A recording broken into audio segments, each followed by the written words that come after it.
What's up mga kaibigan? Araw po ng Sabado ngayon at nagluluto po tayo ng lumpiang gulay. Ayan at nakahanda na po yung lulutuin po naming lumpiang gulay. Ang recipe po natin ay Baguio beans, repolyo, toge, giniling, kinchay, yan mga bechin, magic sarap, bawang, sibuyas, paminta, nor cubes, carrots, kamote. Yan po yung mga recipe or ingredients na gagamitin po natin. Ayan, at nilagay na po ni nanay yung bawang. Sa bali dito guys, kailangan munang papulahin ng kaunti yung bawang bago isunod yung sibuyas. At nung mapula na po yung bawang ay nilagay na din po kaagad yung sibuyas.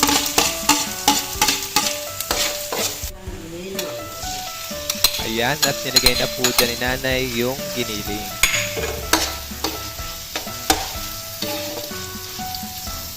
At naglagay po dito si nanay ng patis para po lalong lumasa o lalong sumarap yung ating giniling.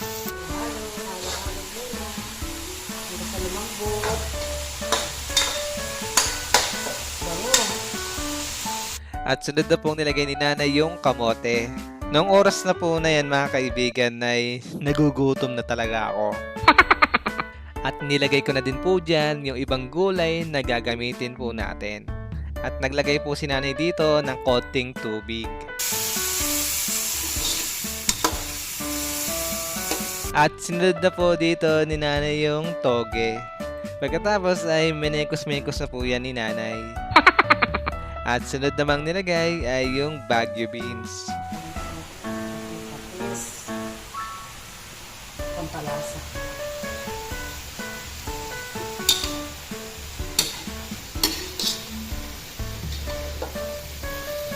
At sinunod na po ni nanay ilagay yung repolyo.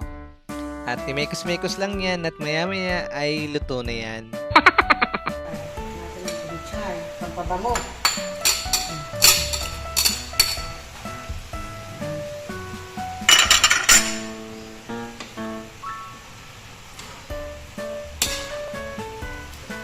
Nagugutom na talaga ako mga kaibigan. Paminta. Pampalasa. Tapos, sarap. Plus, bechin. Okay na. Ang daming pampalasa. Good for the health pa ba yan? Siyempre, oo naman kasi gulay naman yan mga kaibigan.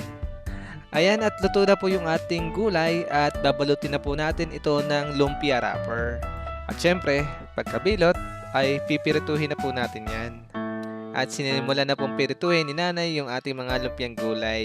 Matagal pa po ba yan, nay? Hindi na kasi ako makapag-antay. At habang inaantay po natin maluto yung ating mga lumpia, ay magpe-prepare na po tayo ng ating sausawan. Ayan at luto na po yung ating lumpiang gulay. Toasted po yan. The moment of truth at simulan na natin kainin yung isa mga kaibigan. Malutong. So yun lang. Once again, this is Red.